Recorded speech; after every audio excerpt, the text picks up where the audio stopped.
Hello, fellow swingers. PTPOP here, with all four lobes of my brain securely tied behind my back. Today, I'm going to discuss my top 10 favorite call center supervisors. Over the course of my life, I've had some real doozies of supervisors, and if you've worked in a call center, you know how bad the supervisors can be. Number 10 is a guy named Marty, who I worked with many years ago. And he was a little guy who had curly hair and thick glasses and these beady eyes and a real thick bushy mustache. And he looked just like Gary, the guy that played Gary from the movie Bachelor Party. And Gary, the actor's name is Gary Grossman, and he was the guy in Bachelor Party that didn't know, but he had sex with, I think it was a transsexual. And he ripped off his shirt when he found out. I was like, nah! And Marty was just like this guy, but he was really an ass. He was a living, breathing, walking, drooling asshole. And he was just mean, and he'd walk around, he had a little scowl on his face, and he'd always be like, well, that's not right, Pete. You gotta do it like this, or do it like that, you know. This guy was just an a-hole. And the sad part of this guy, Marty, he ended up becoming like the chief information officer or something in some major company here in Cleveland. But he looked just like that guy Gary. I don't know if he was a bad supervisor, and he was an asshole. That's the only problem with him. He had an ego, and he had the power trip of being a supervisor. Number 9 would be this woman named Janine I worked with, she was my trainer and then my supervisor, and she looked just like Miss Doubtfire. She'd be like, oh dearie, oh yes, you must improve your calls, dear. She wasn't British, she just looked like Miss Doubtfire. She had this big nose and this big wiry wig. It was just like Miss Doubtfire wig. She'd be like, oh yes, well, you must improve your calls, dear. We're going to have to terminate you, dear. Thank you. She was awful. I mean, this woman, every time she walked by, I go, hello, dearie. And she'd be like, why do you talk to me like that? And I was like, oh, it's just a joke, you know. But Miss Doubtfire was awful. I mean, she had nothing positive to say. She would just run around and write people up, and she was always on top of people for being late and stuff like that. She had a sidekick named Renee. Let's say Renee's name was Renee Barrington. And Renee wasn't British, but she talked very proper. And she was from the East Coast. She was from Boston, and she sat very up, and she looked kind of like olive oil with long hair and really white skin and thick black glasses. And she just, oh, well, I'm all that in a bag of chips. I bring up these two women because this is many years ago. This is like 25 years ago. These were my supervisors in another call center. I used to buy this magazine called Ohio Connections, which was a swingers magazine. I'm not a swinger, but they had some interesting advertisements in the back where you could meet local girls and have a fun time, if you know what I mean. And I swear to God, both Renee and Janine had pictures in this magazine. I swear to God that they were escorts.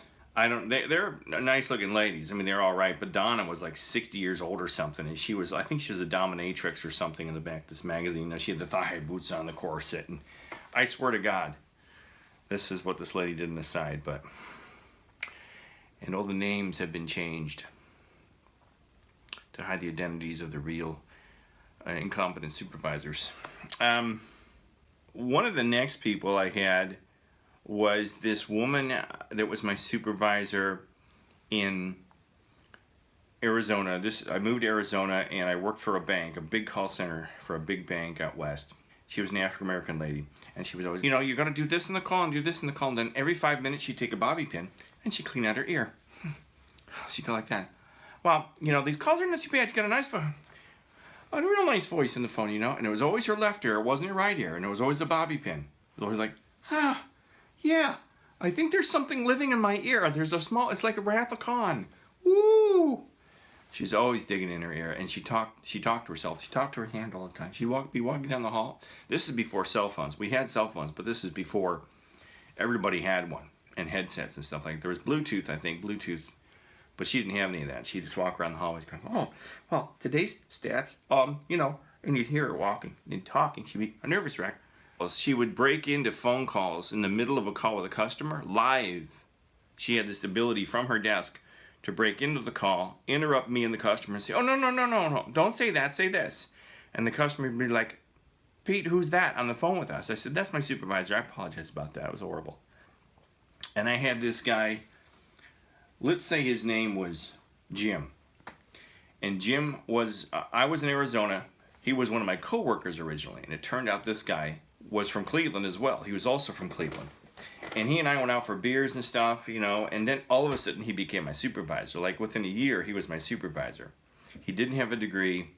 He took me out for lunch and he told me he was going to take care of me and all this stuff and he was going to be there for me. And he told me, he said, just as long as you're comfortable with me being a card-carrying member of the KKK. And I went, what? Well, this every other word out of this guy's mouth was "and this and that." He was always like, hey, he had a glass eye. He had one eye was glass and one like this. He'd always come up, hey, he's always touching you. Hey, you know, hey, you. Yeah, well, he talked like this, and he was always like real quirky. He's always like, whoa, man. Yeah, did you watch that movie? Did you watch Seinfeld last night? Yeah. Oh, I love it.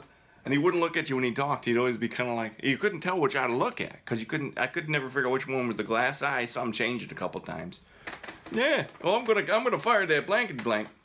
So this is where I found out that like HR does not care about you or any of the employees. I went to HR and said, hey, my supervisor told me he's gonna fire somebody because she's a blankety blank. And they're like, well, you know, it's just your word against his. Do you have anything documenting it? I said, no. You know, how do I document this? I also found out that they talk. HR talks. So I went back to my desk the next day, and this guy, Jim, he comes up to me and goes, hey, you feeling mighty white today or what? Yeah. Oh, God, he was horrible. I don't know whatever happened to him, but and it just figures that the person from Cleveland that ended up being my supervisor would have to be a racist schmuck. Then there was a guy named John. John was a former minor league ball player for the Oakland Athletics, and he talked like this. And everything was like, I don't know if you can see this, but he talked. Well, imagine my hands are down around my waist. His hands were always down around his waist. And he talked like his hands were cuffed to his pant loops, his belt loops. And you go into a meeting with him, you know, and they'd take you in these little boardrooms to go over your calls and your stats with you. And you go, okay, Pete. And he would never look you in the eye at all. It'd always be like looking around you. Okay, Pete. Well, what we're going to do today is we're going to go over your call stats. They're very good posture. Just always talk like this. And I did this a lot. Oh. And so we're going to go over your call stats. And we're going to go over how to improve. And we think you're doing okay on, all right? I don't know how he survived. Apparently he didn't survive in the AAA team for the Oakland Raiders, because not the Oakland Raiders, I'm sorry, the Oakland Raiders baseball team. Oakland Athletics baseball team, because it's really hard to bat from your waist like that. Hey, I can't hit anything, coach. I can't even look at the ball. This is, woo. And I had a boss. I don't even remember her name. She was a little tawny Mexican lady. She was maybe 5 feet tall, 110 pounds. Nice, attractive lady. But she had, her upper teeth looked like they were all capped. Have you ever seen capped teeth?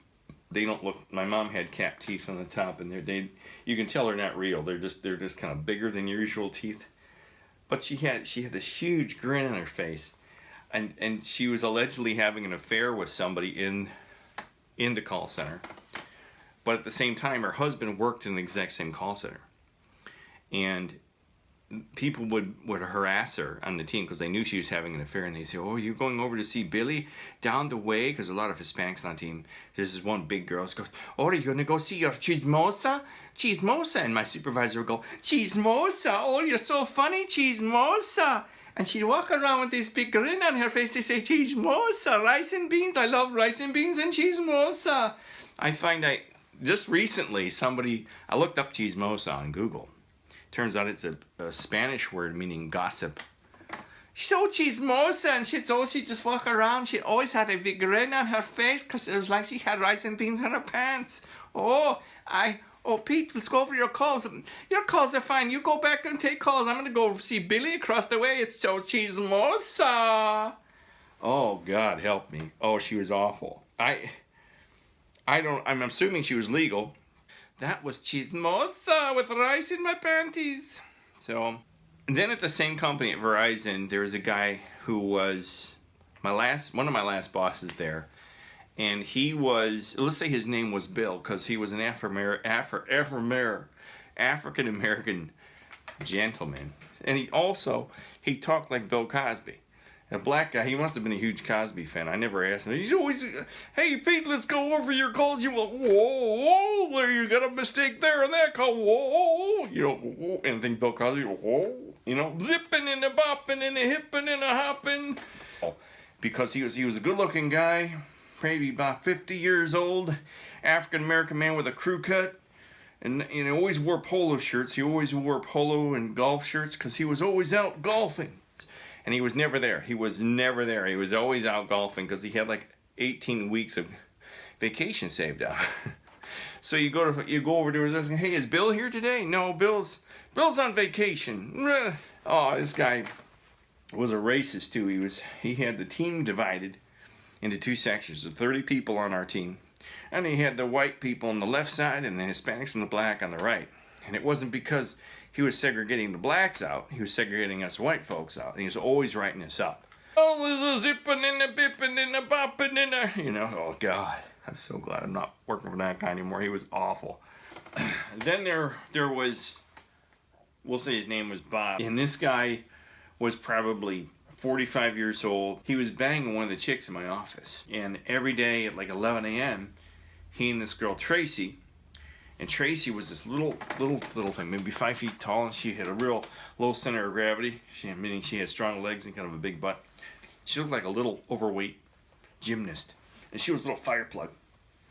And she just was a little firecracker, one of those little bitches that just is going to roll right over you like a steamroller. And every day at 11 a.m., he and Tracy would go into Bob's office and close the door for an hour. And I didn't think anything of it. And one of my coworkers came up to me and said, hey, this is really getting to be disgusting, Bob and Tracy. And I said, what do you mean? She goes, Pete, they're in a meeting. I said, yeah? By themselves. And I said, yeah? There's nothing on the agenda. We don't have any projects in the queue. There's nothing to meet about.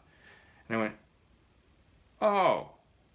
I go, that's why the door is closed every day at 11 a.m. She's like, yes. You know, he never spoke to me. We never had any like supervisor subordinate relationship. There's no discussing my performance. He would just go back in his office and bang this chick for an hour, and then he would disappear for most of the day. After he was done with Tracy at 12 o'clock sharp, he'd go to the deli in our building and come back, walk by my cubicle, and he had one of those little styrofoam containers with a sandwich in it. He'd walk by and he'd open up the container and he'd go, hey Pete, ham and cheese on rye. And he just walked past every day. Pete, ham and Swiss on wheat. And he'd just go back in his office. So he was a freak. And the thing that ticks me off the most about this guy, and this is what the corporate world's all about. This guy now works for the CIA. And I don't mean the Cleveland Institute of Art. I mean the Central Intelligence Agency. So if that tells you anything, I can't go into a lot of detail about this guy because honestly I don't remember because he really was non-existent. He was just kind of like, he was a drunk too. He reeked of booze and he's always smoking cigarettes. He's always be outside going, hey, nice day today, huh? Ham and cheese on Swiss. Number one weird supervisor I had was this lady. Let's say her name is Carrie. Carrie looked like Shrek in drag. You know, the cartoon character Shrek. And she smelled of mothballs. She had this nice pecan mothball aftertaste. You know, this mothball stench that arose from her being.